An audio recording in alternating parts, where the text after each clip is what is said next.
મિત્રો શ્રદ્ધાળુઓને દ્વારિકાધીશ ઉપર વિશ્વાસ તો જુઓ સાહેબ. રાજસ્થાન બીકાનેર થી દંડવત કરતા કરતા અત્યારે હવે દ્વારિકા કદાચ મારા અંદાજે 50-60 કિલોમીટર કદાચ બાકી.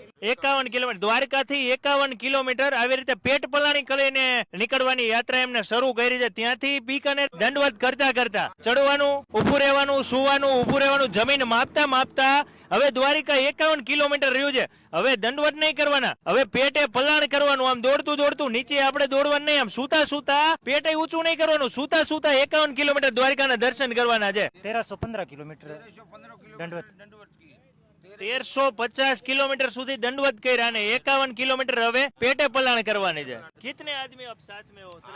हाल 20 आदमी साथ में 20 आदमी 20 आदमी वहां से निकले हो. ફેબ્રુઆરી થી રવાના થયા હતા એટલે 19 બીજા મહિનામાં, ફેબ્રુઆરી મહિનામાં. ત્યારે અત્યારે અહીંયા નવેમ્બર માં હવે દ્વારિકા પહોંચવું છે. હવે અંદાજિત તમારે કેટલા સમય લાગશે? 9 મહિના